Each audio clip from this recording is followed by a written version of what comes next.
Alright mga bossing, so ito po, available tayo 2019 na Toyota Innova. So mura to, sa mura mga bossing. So mas mataas lang bahagya sa fast brake mga boss, pero sa mga direct buyer, ito na yung pinakamura nating 2019 model na Toyota Innova E na automatic transmission, 2.8 liters na diesel engine mga bossing.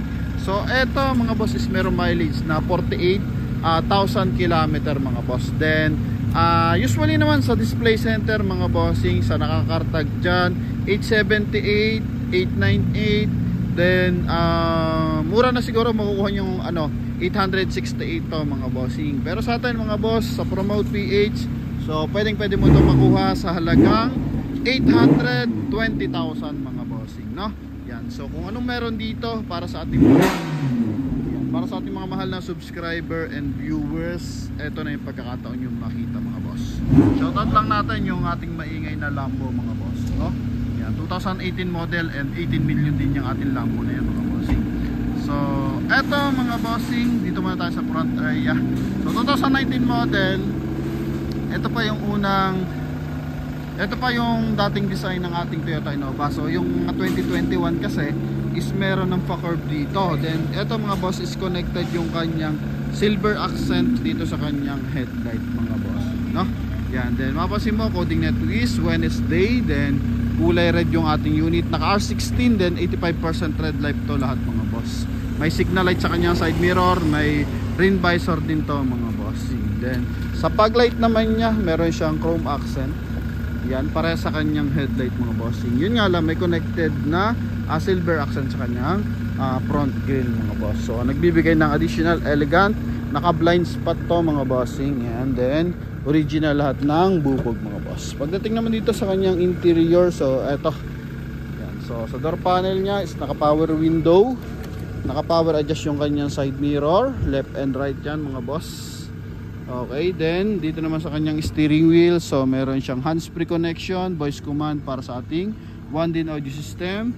And mileage nito, yan mga bossing, 48,302. Medyo marami pang gas, napakalamig ng aircon mga bossing. Automatic transmission to mga boss. Ito yung kanyang dashboard. So sa naghahanap ng murang Toyota Innova, ito boss yung pagkakataon nyo. So ito naman yung kanyang second row mga bossing. Yan. So on natin yung kanyang aircon, lower mga boss.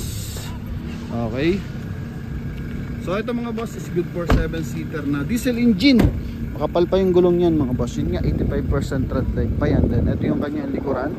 Sa likuran, so makikita mo yung kanyang Toyota Innova emblem, tsaka yung kanyang Toyota logo, and yung kanyang 2.8 liters na diesel engine E-variant na emblem mga boss, no? Yan. So ito mga boss, 820 lang to mga boss.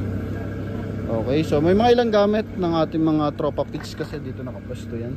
Yan, para sa ating mga bars na interesado, ito po. Good for 7-seater. Napakamurang Toyota Innova na ito mga bossing. Yan, then ito yung kabilang side. Yan mga boss. Yan mga bossing. So smooth lahat ng mga bintana na ito mga bossing.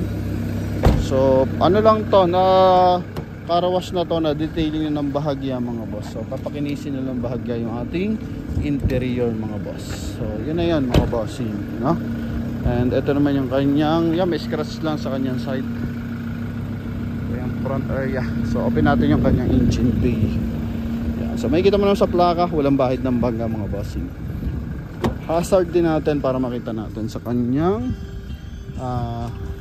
tag dito, side mirror yung kanyang signal light. Ito, open natin. Yan mga boss. Meron sa taas, yan nga, sa ating side mirror, then meron din sa baba. So ito kasi usually kalimitan nasa headlight, di ba? So minsan naman wala sa side mirror. So okay lang yun kasi mataas sa headlight.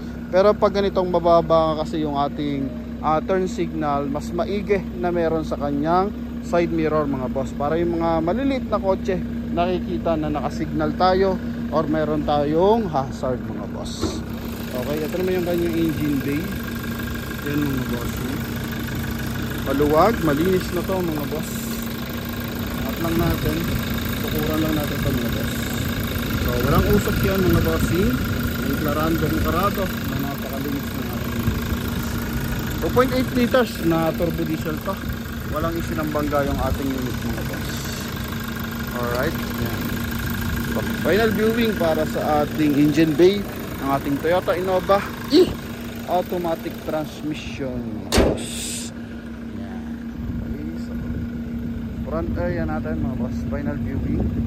So presentable ito para sa ating mga buyers na OFW. Eto, pwede nyo na ipacheck to mga bossing. Pwede nyo i-test drive mga boss, no? And pwede nyo ganitong makuha mga bossing. So galing to ng bangko. So pag ganito mga bossing, I think to follow pa yung documents na ito.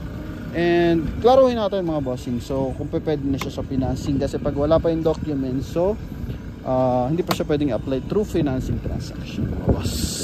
So yun lamang mga bossing. Thank you very much and God bless you all. Bye-bye. Ito yung final viewing ng ating interior ng single. Napakabango ng loob. Yan. Ito lang yan. May mga konting gasgas. Okay. So yun lamang mga boss. Thank you very much and God bless you all. Bye-bye.